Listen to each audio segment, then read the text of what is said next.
students.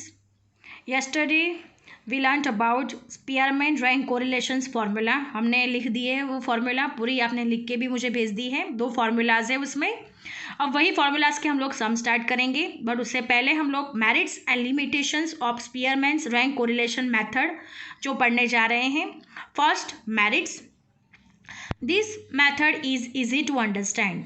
जब हम इसके सम काउंट करेंगे तब हमें पता चल जाएगा कि यह मेथड बहुत ही इजी है और समझने में और काउंटिंग में भी बहुत ही इजी है.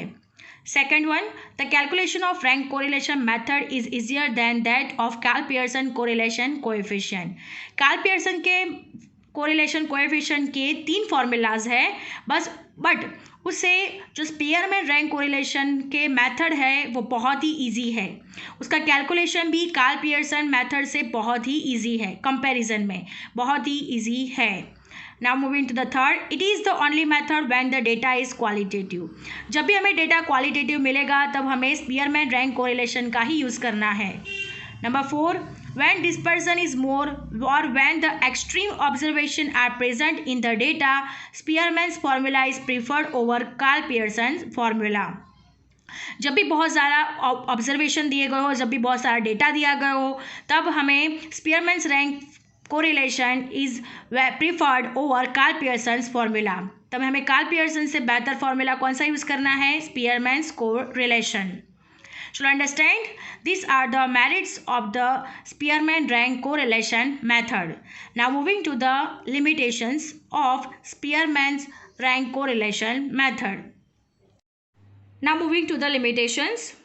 Since the ranks are used instead of the actual observation, there is always a loss of some information. यानी रैंक कोरिलेशन में हमें एक्चुअल डेटा से उसके रैंक को ही इम्पोर्टेंस देना है, एक्चुअल डेटा को इम्पोर्टेंस देना नहीं है. सो क्या होगा? There is always loss of some information. So this method does not provide accurate value of the correlation coefficient as compare to the Karl Pearson method. इसी वजह से ये मेथड एक्यूरेसी हमें देती नहीं है और परफेक्ट कोरिलेशन कोएफिशिएंट बताती नहीं है compared to the Carl Pearson method. Now next, unless the ranks are given, it is tedious to assign ranks when the numbers of observation is large. जब भी बहुत बड़ा डेटा होगा और हमने किसी को भी रैंक नहीं दिया होगा तब हमें रैंक देना बहुत ही बोरिंग लगेगा, मीन्स कंटालाजनक लग जाता है. Next, this method can not be used for a bivariate frequency distribution. ये मेथड कभी भी बाइवेरिएट फ्रीक्वेंसी डिस्ट्रीब्यूशन में यूज़ होती नहीं है. बाइवेरिएट फ्रीक्वेंसी मतलब जिसमें 2 वेरिएबल दिए गए हो, एक्स और वाई. एक्स लेते हैं आइसक्रीम का प्रोडक्शन और उसी दिन आइसक्रीम का हम लोग उसी दिन सेलिंग करेंगे और उसी दिन कितना टेम्परेचर रहा वो देखना है. तो एक्स क्या हो गया? आइसक्रीम का सेलिंग, और वाई क्या हो गया? Temperature of the day. So ऐसे जब भी 2 वेरिएबल की हमें इंफॉर्मेशन दी गई होगी तब हमें रैंक कोरिलेशन यूज़ में होगा नहीं. This method can not be used for the bivariate frequency distribution. So students, these are merits and limitations of Spearman rank correlation method. आप लोग यहाँ पे से लिख सकते हो, दोनों आपका लिखना कंपलसरी है. आपको समझ में आ गया होगा. अब हम उस हिसाब से स्पीयरमैन रैंक कोरिलेशन मेथड के सम स्टार्ट कर रहे हैं. We are starting exercise 2.3 sum number 1. Now look at here. Exercise 2.3 sum number 1. Six companies are ranked by the 2 market analysts on the basis of their growth in the recent past. Company ABCDEF ranked by analyst 1, ranked by analyst 2. Find the rank correlation coefficient between the evaluation given by 2 analysts. अब देखिए, आपको यहाँ पे company दी गई है ABCDEF और rank by analyst 1 and rank by analyst 2. Now listen carefully students. Spearman rank correlation method में हमें रैंक देना होता है, but in this sum rank is already given. Rank by analyst 1 it means that Rx and rank by analyst 2 it means that Ry. Rx and Ry both are given in this sum, and third information is also given, n is equal to 6. ये सब में आपको 3 information दी गई है, RX दिया गया है, RY दिया गया है और N दिया गया है। उसमें से हमें अब रैंक कोरिलेशन कोएफिशिएंट फाइंड करना है। अब हम उसका फॉर्मूला देखते हैं कि कौन सा फॉर्मूला यूज़ होगा। Look at here student, R is equal to 1 minus 6 sigma D square divide by N in bracket N square minus 1 bracket over. ये सब में ये फॉर्मूला का यूज़ होगा। 1 minus 6 sigma D square, first we have to find sigma D, हमें D find करना होगा। तो D कैसे मिलेगा? तो where D is equal to RX minus RY is equal to difference between the ranks of X and Y। It means that आपको analyst 1 यानी RX दिया गया है, एनालिस्ट 2 यानी RY दिया हुआ है। तो RX में से RY को माइनस करेंगे तो अब हमें क्या मिलेगा? D मिलेगा। Understand? So D is equal to difference between the ranks of X and Y. Understand? Now sigma D square, the sum of the squares of difference in the ranks of X and Y. यानी जो हमें D मिलेगा उसका क्या करना है हमें? Square. तो हमें क्या मिलेगा? Sigma D square. अंडरस्टैंड? और यही फॉर्मूला का यूज़ करके अब हम स्पीयरमैन रैंक को रिलेशन फाइंड करेंगे। And N is equal to आपको 6 दिया ही हुआ है, तो एन की जगह पे क्या लिखना है आपको? 6, यानी क्या हो जाएगा? 6 इन द ब्रैकेट में 6 स्क्वायर माइनस 1। अंडरस्टैंड? आप लोग फॉर्मूला अच्छे से समझ चुके हैं। अब हम इसका सम स्टार्ट करेंगे। Now we are starting the sum. Now look at here student, C, it means that company A, B, C, D, E, F. It is given into your sum. RX rank by analyst 1 and RY rank by analyst 2.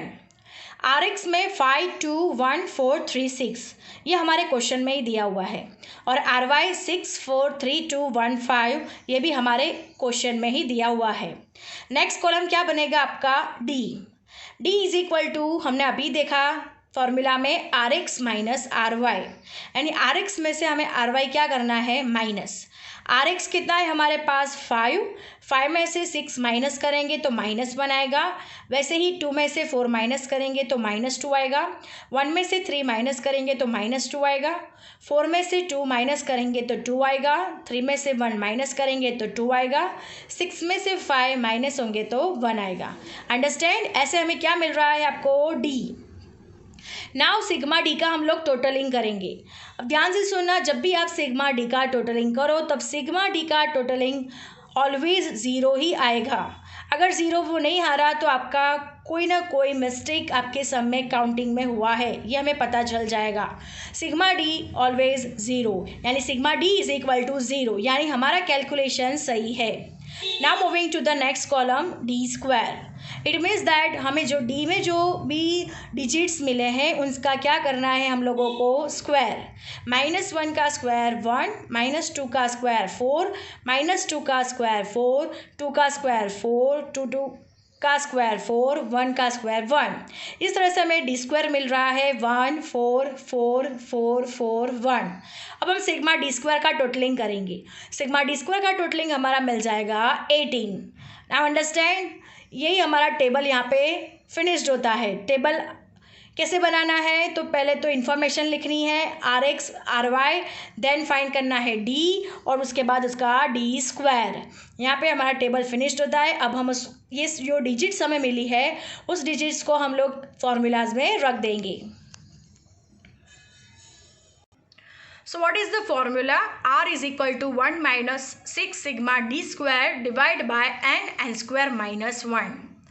Now look at here, 1 minus 6 sigma D square हमें 18 मिला हुआ है, right? अब हमें उसे table में देखेंगे। आप देख सकते हो sigma D square is equal to 18 जो हमें मिला हुआ है वही हमें फॉर्मूला में रखना है। 1 minus 6 sigma D square it means that 18, down side आएगा n स्क्वायर माइनस 1। इसका मीनिंग क्या है? तो 6 ब्रैकेट में 6 स्क्वायर माइनस 1। अंडरस्टैंड? अब हम उसका सॉल्यूशन करेंगे। 1 माइनस 18 6 जा 108, एंड डाउन साइड का क्या होगा? 6 इंटू ब्रैकेट में 6 square minus 1। It means that 6 का स्क्वायर 36, 36 माइनस 1, यानी क्या हो जाएगा? 1 minus 108 divide by 6 into 36 minus 1। अब हम इसे सॉल्व करेंगे। 1 माइनस 108 डिवाइड बाय 36 में से 1 जाएगा तो 35 इंटू 6।